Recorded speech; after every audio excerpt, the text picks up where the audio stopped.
So I hope you'll pay attention and you'll learn something.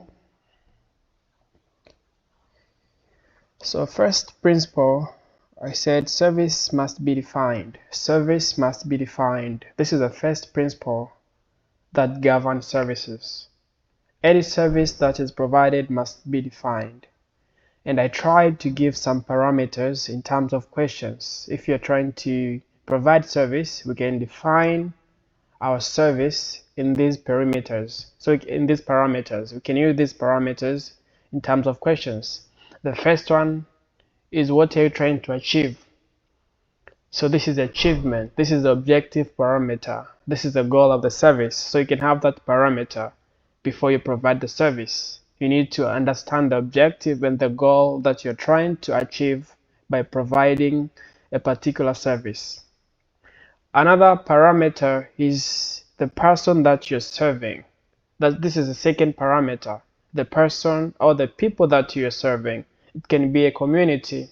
Sometimes it can be one company serving another company. For example, tech company tends to serve many other companies. So whom are you serving? This is a very important question.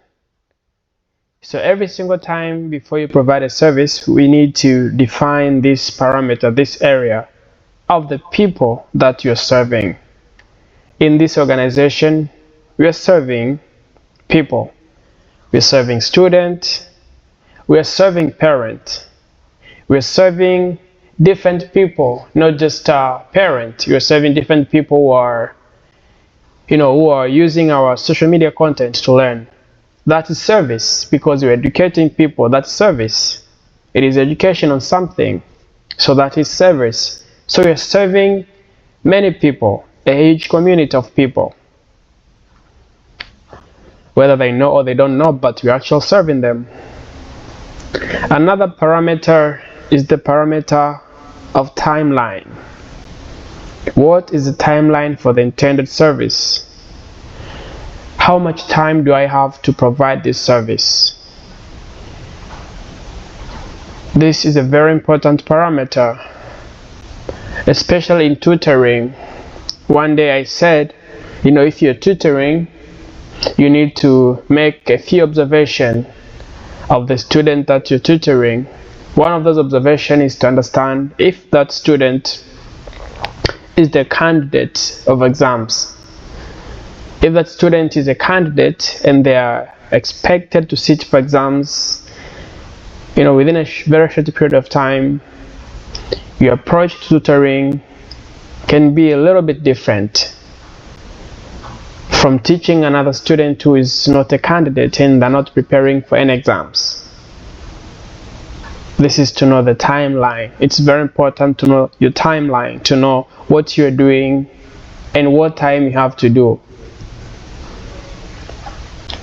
How do you measure achievement of your service? This is another parameter that we can use to define the service. How do you measure the achievement of your service? How do I know that my clients are satisfied? How do I know that I'm meeting the needs of my student?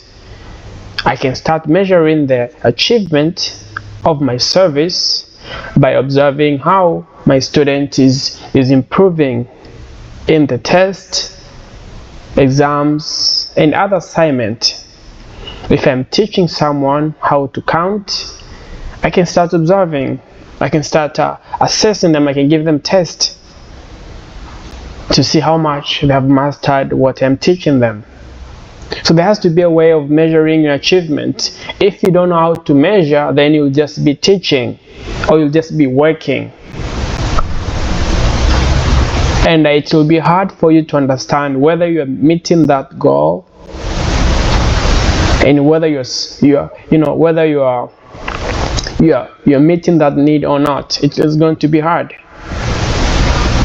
That's why we advise and encourage tutors to provide many assignments, to make sure that you're providing assignment, to make sure every month, at least every month, you're providing some kind of test. Because how do you measure the achievement? There has to be a standardized way of measuring the achievement of what you are trying to do, of your service. What are your resources? This is another way of defining the service. What are your resources? A good leader must understand and make use of the resources that are available. And not just that. Sometimes you have to go ahead and even find and look for resources. You need to look for resources and make them available. Resources may be there, but they may not be available for you. So you have to learn how to make resources available for you. So what resources do you have in the service that you're providing? You're teaching, you're doing something else, you're providing a service. What are your resources? When you're teaching, when you're tutoring, resources can be your teachers. Resources can be the client, the parent. That is your resource. The resource can be the people around that house. We don't know. It can be the resource can be the housemaid can be one of your resources. Because if you'll be able to establish good relationship with these people, you can ask and count on them to hold your student accountable. You can count on them to remind the student to do the assignment, to do the homework the days that you're not going to teach. You can count on them to help you when you're not around. So there are many resources that come into play when you are providing services. Unfortunately, not so many people understand, realize these resources, and even make use of these resources. Some of us, we don't know the resources that we have. And as a result, we cannot meet the needs. We cannot meet the needs. We cannot solve the problems that you're trying to address because we don't know what resources to use. If you're going to a battle, to a war, and you don't know what weapons you have, you'll probably lose that battle. You need to know the weapons that you have and how you're even going to use those weapons to fight your enemy. Another way of defining your service is to ask yourself this question: what is your major role in the service that you are providing? What is your major role? The major role that you're playing is very important. You may have so many other roles to play, but you have to always know what your major role is. Otherwise, you will try to do everything, and unfortunately, not everything is going to bring you results. It is only those important tasks will bring you results. Not everything brings results in what you're doing in the services. So you have to analyze and know which one is my major role. And the major role is the role that brings in good result or more result compared to other roles. The major role is the one that provides bigger impact than other roles that you're playing. So every single time, make sure you are able to define and to identify and define your major role in any activity, in any service that you're providing. And then invest time, invest resources to develop more skills in fulfilling or carrying out that major role. Get good in fulfilling or in conducting that major role, because you're going to rely on that major role to be able to meet the need, to be able to effectively provide the service. So make sure you know your major role.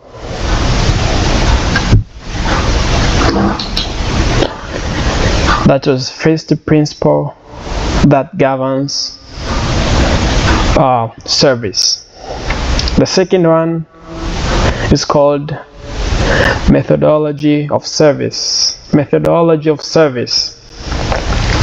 I said these are systems or structures that are put in use to deliver the required service.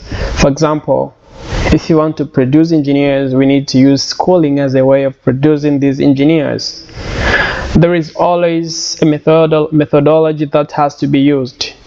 There is always a set of methods, a set of systems or structures that should be put in place in order to deliver a certain service. It is a role of the service provider to know, to identify which methodology should be put in use. It is the role of the leader to know which methodology must be put in use if you want to achieve this goal, if you want to help this group. It is your role. In this organization, we have tried to provide some methodologies of how we can help students, of how we can help international students, how we can help local students, how we can relate with clients. These are ways, these are structures or systems that you're trying to put forward while you are trying to address different needs in the community.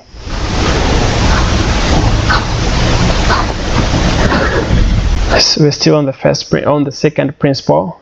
So I said here it is advised to know the methodology that will be deployed and practice it before embarking into service. You need to know the methodology and then you practice it. This is a system that I'm going to use to help my student to master mathematics. And you know for sure this method works, this system works, because you've tried it, because you've practiced it, you've seen it in use, you believe in that system, you practice it before embarking into service. To become a good driver, you have to attend driving classes and practice a lot. This is how you become a good driver. You attend these driving classes, you practice. So the same applies to service. Knowing the route is not enough. You have to learn how to walk in the route until it becomes easier to walk other people in that route. This is because leaders are expected to be able to walk other people in those routes. You are a leader because you're trying to help other people, you're trying to train other people to make them leaders and then to walk them in that same route of leadership. When you're teaching, you're trying to turn your student into a leader, you're trying to transform your student into a leader, to become a responsible student, somebody who can do the assignment, somebody who knows how to prepare a good timetable of studying, somebody who knows how to wisely use their time. You're trying to help them to become leaders. So you cannot teach them something, or you cannot walk them in the route that you never walked. You will get lost. Two of you will get lost. You cannot teach a student the idea of time management if you have failed to manage time yourself. You cannot teach on that idea if you have failed to manage time. The only way you can teach on this idea of time management and even other subjects, it has to be, the reason has to be that you've walked in that path, in that route, you have mastered it, you know that path is going to bring forth good results. Now you're comfortable to walk your student in the same path. That's what leaders do. We walk people in the route that we have walked before. And since we walked, we know the corners. We know what it takes. And we are so sure, even if it is night, We know for sure, if I do this, if I make this corner, I make this turn, I'm going to get there. Because I have walked this route so many times. I know everything, I know every angle. These are a result of practicing walking in that route for a long time. In leadership, we cannot provide what you don't have. In life, you cannot offer what you don't have. You can only offer what you have. You cannot go beyond of what you have. The same applies to relationships. In relationships, you can only offer what you have. That's why, for example, the first idea of loving anyone is to be able to love yourself first. When you're able to love yourself first, you're able to love someone else. But you cannot love someone else, you cannot give love to someone else. At the same time, when you don't have it, you fail to love yourself, because it's supposed to reciprocate from you and spread to other people. So you can only offer what you have in this life. That was my second principle. Let's go to the third principle.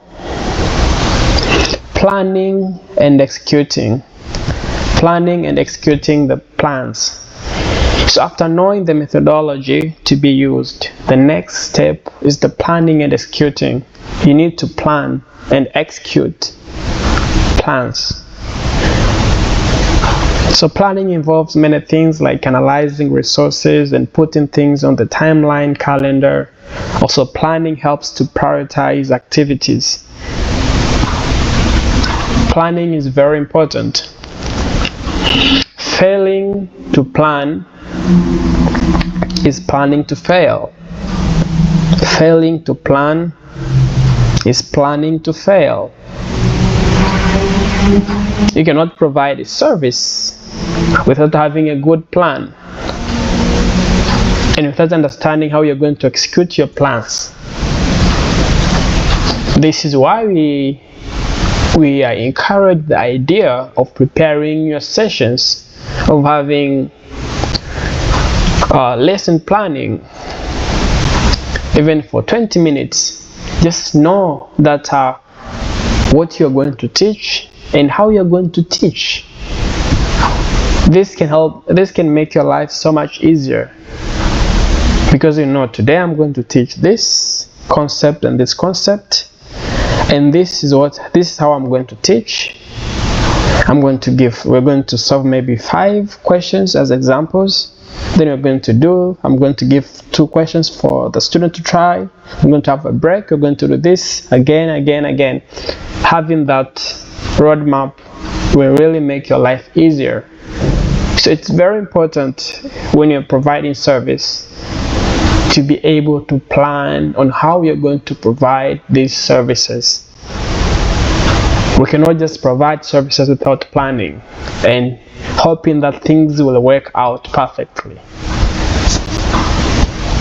No, that's not how life is designed. Failing to plan is planning to fail. So planning helps to prioritize activities. When you plan, you know which activity must come first, which one must come second, third, and which one must be the least activity. You start with the major activities. As a matter of fact, specifically talking about tutoring, when you have a student you're teaching, let's say you're teaching the 11th grader, or let's say the 10th grader, the student who is doing Cambridge and they're preparing to do their international exams. Let's say they only have 4 months of preparing for those final exams. You need to plan effectively how you're going to use those 4 months. You need to write down, I only have 4 months, so in this 4 months I have to scan, I have to know what this student has learned, what this student has not learned. You need to know how your student is going to be assessed, so you have an idea of how to prepare your assignment.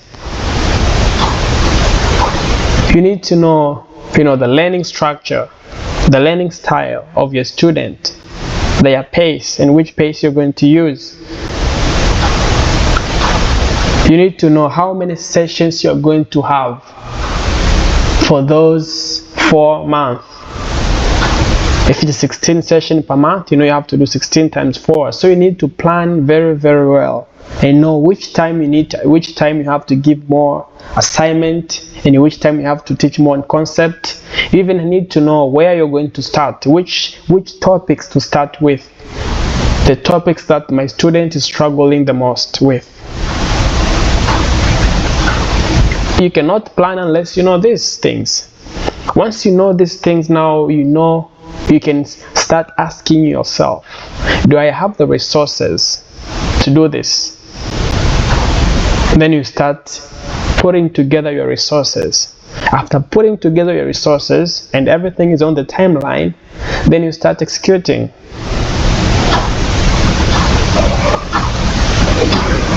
You start executing. And when you do that, you're going to get a result.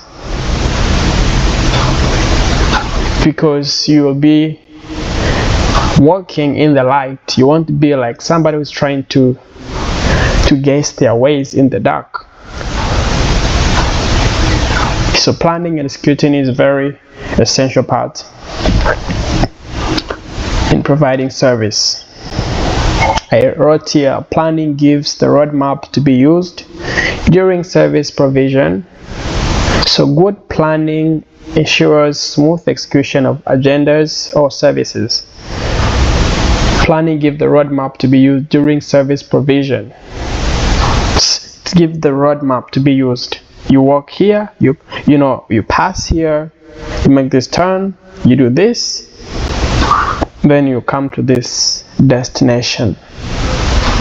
So it's giving you that roadmap that you have to take. You're not trying to guess every day.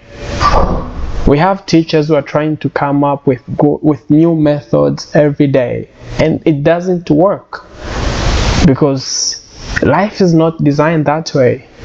You stick to something for a while until it produces a result.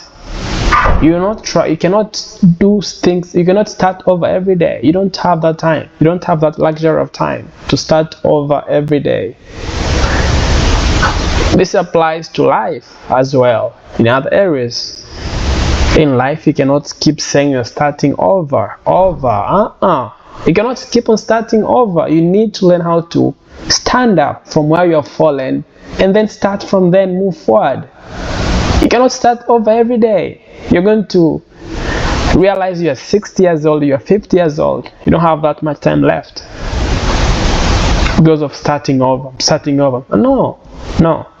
You stand where you're fallen, then you start from that point, and then you say you're moving forward.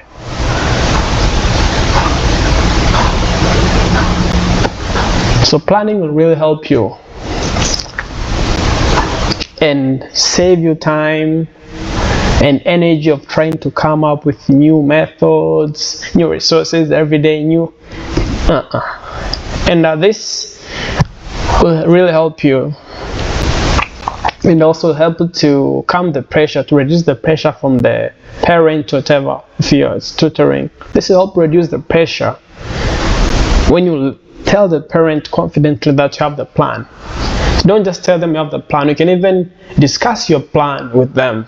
Show them that this is my plan, especially to those parents who don't know their space. They don't want to take that space. They like to get too much involved in what is happening. You can explain your planning to them. This is my planning, and this is what I'm planning to do. This, and that. And this is the time that you have. You can also let them know your expectations. That this is the time that you have to help this student, and these are the areas that this student is struggling with, and this is the only time that I have.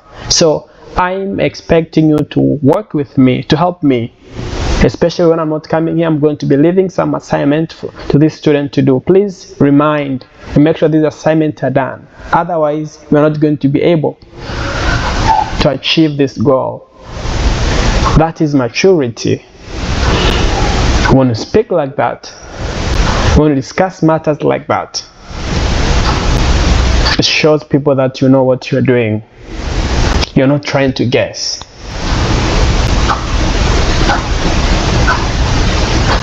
And of course, this is a leadership academy. This is what we are doing. We are trying to raise confident people. We are trying to raise people who can speak. We are trying to raise people who know what they're doing. We are trying to raise people who can show the way. We are trying to raise people who are not intimidated by words from clients. They're not intimidated by pressure that, my child is failing. We are sticking to the plan. I may change a few things, but this plan has to be observed. If this plan is observed, I know for sure your child is going to pass. The reason why your child is not improving is because I'm leaving homework and there's nobody to remind the student to do the homework. Confidence in a respective way.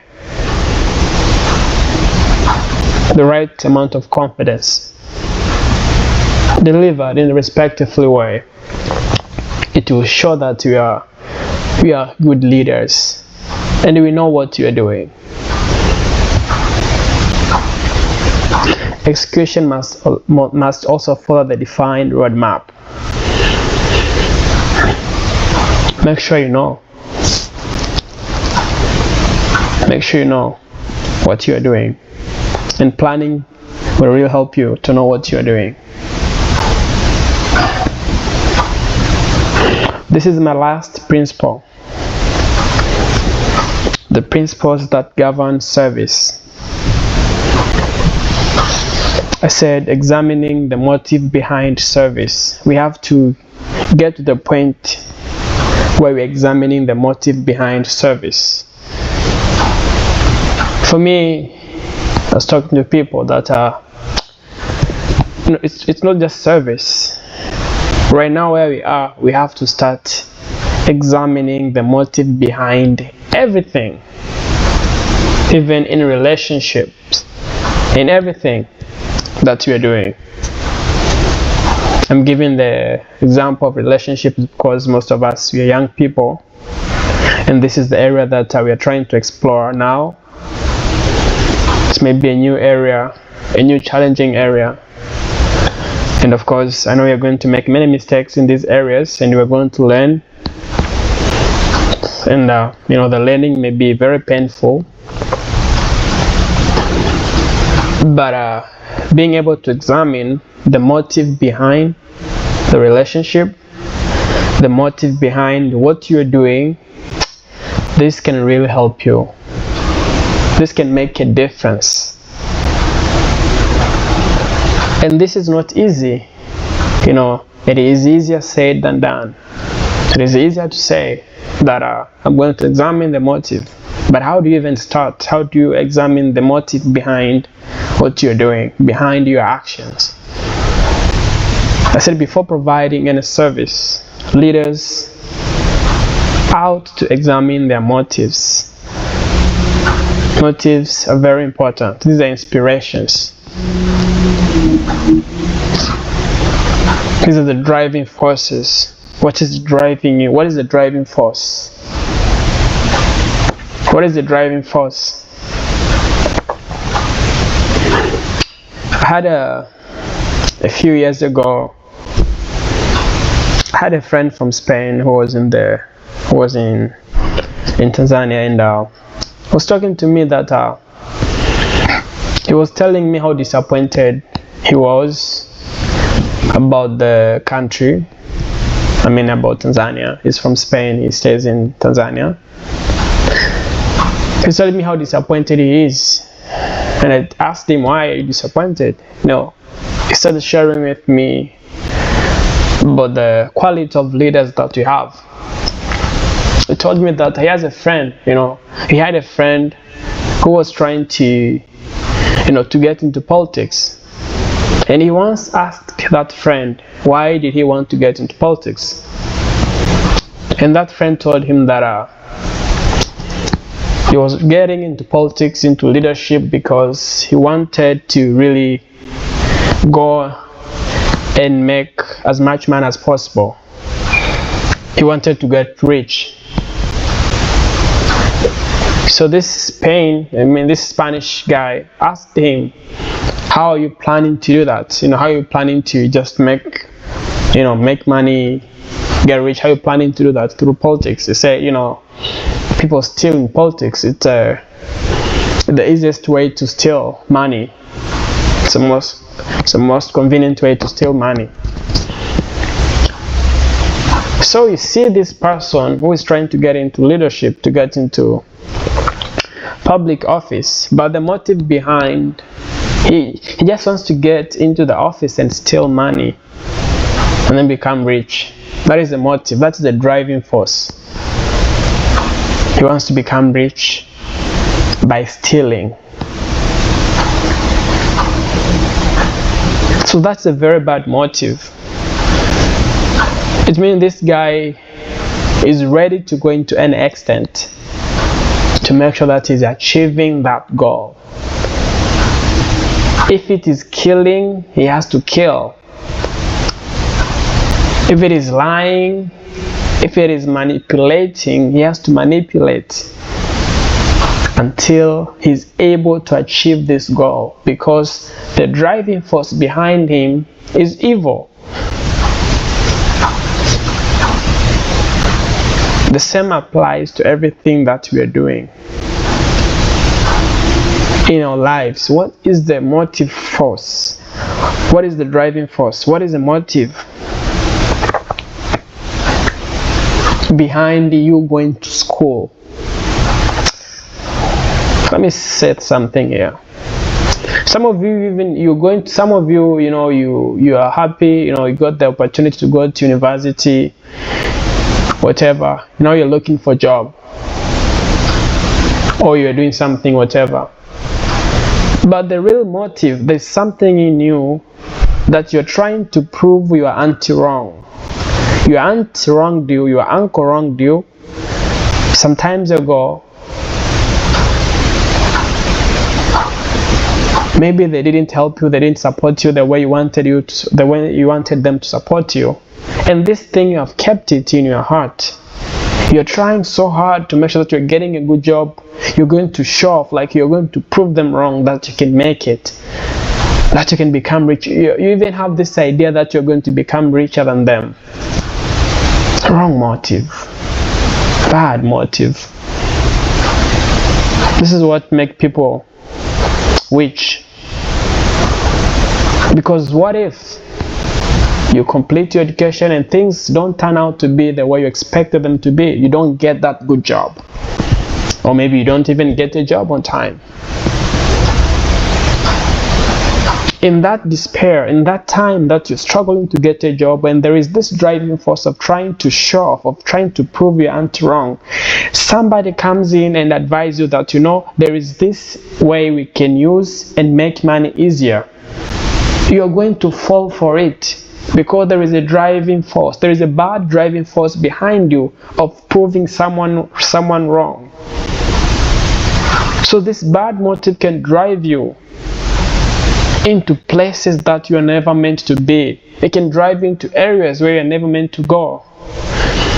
This is why, let me say this again, this is why many young people right now, we're getting into serious trouble. I don't even know how to say this. Many young people, we are getting into serious trouble because of these things. I know people. As a matter of fact, I know a few friends who got into all kinds of messed up stuff. They got into all kinds of messed up stuff because they're trying to make it. They're trying to prove to their family. They're trying to prove to their siblings that they can become good people. They can become big people. So some people just get into witchcraft. After sometimes you see a person who was a person that you graduated with, maybe from high school, you meet them right now, they're super rich and you don't even know what happened. You ask them, like, how did you make it, bro? Like, how did it happen? How do you have this kind of wealth now? I mean, come on. We just graduated. I mean, this is a second year. How do you have this business? We are in second year university. You have this big shop. Some people just tell you, we are working hard. We're doing this, but you don't know what's happening behind. So since you have this bad motive inside your view, you also want to say, come on, I want to make it. I want to make it too. I want to show off too. I want to become bigger than this. Somebody comes into your life and tell you, you know what? There is somebody. If you go to meet that somebody, we can become rich. Somebody who provides some power, some ideas. If you go and meet that person, he's going to make us rich. And since you are so consumed by this idea of trying to show it to the world that you can make it, you're trying to show to the people that you are smart, you are great, you are rich, you're a student and you're still rich, you're trying to show it. It's consuming you. You get yourself into that trap. Maybe you go and get help, you get some money, you build house, you're opening some businesses,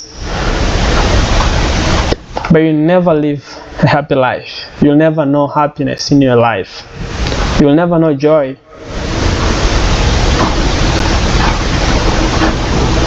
Maybe this is something that maybe God allowed me to share with you, that it can help you, it can save you from getting into serious trouble. So I said, to know your motive,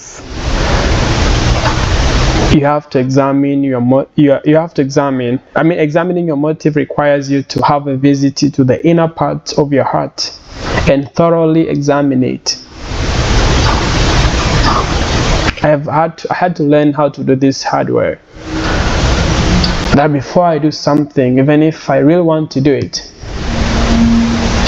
I had to learn how to do it, to rest, to take time to think about it. What is the motive? Am I being selfish right now? Why do I even want to do this? Is there any selfish desire in me? Am I trying to do something? Am I trying to prove to the world? Is there any pressure for me to make this kind of decision? Then if something does not add up, I don't do it. I don't go for it. Because I need to make sure that I have the right motive to do what I'm doing. So have a visit to the inner part of your heart and make sure you're examining the motive behind everything. Good leaders must have good motives. And those motives must be to make a good change, to make a good impact, to transform their communities. I said here, and I hope you will take this. In this organization, we tried to give only one motive. We said here the motive for service. For everything that we are doing in this organization, we decided to label it love. The motive for service in this organization is love, which is driven by the passion to make a positive impact in Africa by producing great leaders in all spheres of life. So the motive, the driving force for whatever we are doing here, this organization being started, being here until now, I can 100% assure you we're driven by love. This is the only thing that is keeping this organization together. Because if it was money, we would have given up a long time ago. But the love of what we are doing, the impact, the love for the impact that we are creating, that is what keeps us going, hoping that whatever we are doing will reward us, because we know for sure every good thing that you do in life will bring forth good reward. There is a reward for everything. There is a reward for every good thing that you are doing. When you have a clear and clean and pure motive, there is a reward for that service. So anyone who is working for this organization, anyone who is part of this organization, you have to understand this, that the motive for whatever we are doing in this organization is love, which is driven by the passion to make a positive impact in Africa. There's a passion to make an impact in Africa by producing great leaders in all spheres of life. We may not have money right now. We may be struggling with a lot of things right now, but that does not change this. That does not change, and it does not alter my passion for Africa. It does not alter my love for Tanzania. It does not change anything. It doesn't change my leadership spirit. Challenges, hardships, they just inspire me to work hard. They inspire me to work hard. And the same concept, the same attitude should give you the courage to drive you to move forward. I gave an alert here that do not ever start serving without cross-checking your motives. You have to cross-check your motives first before provide service. Make sure you're checking before you're checking your motive before providing service. Let me give you this last statement, just like an advice. You see, life is not fair and life is hard. So many times when we are looking for jobs, we are trying to solve our financial problems because life is hard. So in most cases, we really end up not liking what we are doing the moment we cannot make money on time. So the only thing that is keeping us in what we are doing for most people is money. Money cannot satisfy.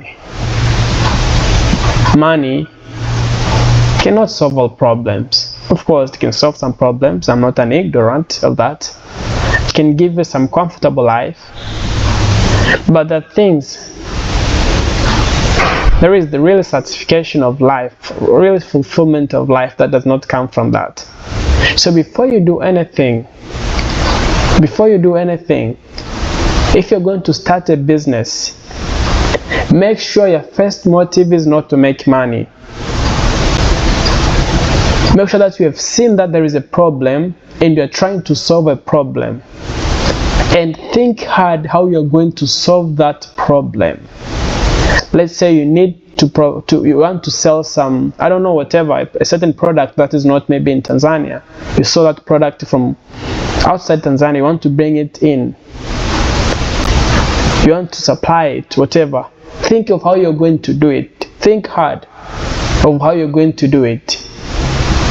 Think hard of how you're going to brand that product. When you think hard and make good system structures to do it, you're going to get rewarded. Money is going to flow in. Because your motive was to do something first before making money, was to solve this problem, was to provide this service, and the reward has to be money. But if you're driven by money, just money, you're going to be disappointed very quick. You're going